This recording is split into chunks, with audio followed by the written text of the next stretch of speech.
Boys and girls, today, once you have written your name and your class code on your paper, we're actually going to be painting on the blank empty side. Today, before you start painting, you want to have a messy mat in your workspace. That way, any paint that goes off the edges gets trapped on here and not on your table. You are going to get your piece of paper, and we are going in rainbow order today. So in your tray, they should be in rainbow order, kind of like they are on the color wheel. Red, orange, yellow, green, blue, indigo, and then for these you can choose which one you want to use as your violet. You can do the darker purple or kind of the lighter purple. Black is not in the rainbow, so we should not be using him today. To begin, we do want to make sure our brush is nice and wet, and we're going to take that brush and keep it like a ballerina on its toes, and we're going to dance, dance, dance on the paint. The longer we dance, the brighter our color will be. Once you have danced around a lot, you will take your paint and you're going to paint across the top of your paper. If your brush starts getting a little bit dry and scratchy, you might just need a little bit more water and perhaps a little bit more paint. You will keep going until you have painted across the entire paper.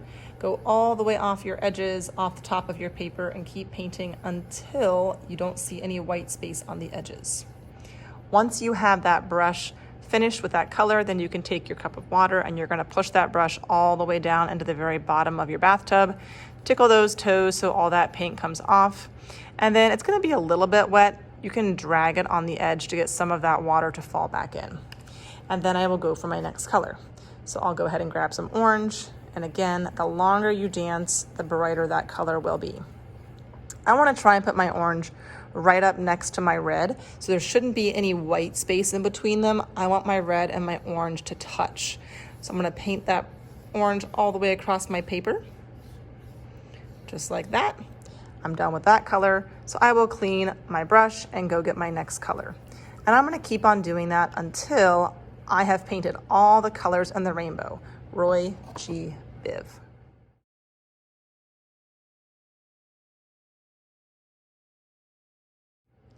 Once you have all 7 colors of the rainbow, red, orange, yellow, green, blue, indigo, and violet, you want to try to fill your entire paper with color.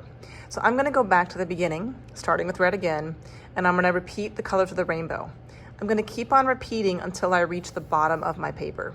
It's okay if you don't end on violet or purple. It's okay if you end on yellow or green or blue. You just want to try and fill your entire paper with color. You also might notice that in my tray I have some broken paints. Broken paints still work. Just dance them on the broken pieces, not down here. Down there it's kind of like some dirty water that's dry, so try to brush it on the colored parts and you'll still get nice paint that way.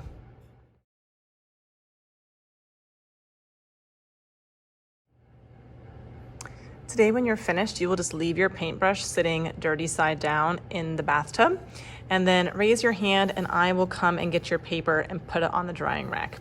You don't need to clean the messy mat, that's the whole point of a messy mat, but I will bring you washcloths to clean any paint on your finger, and if you got any paint on the table, you can also clean up your space.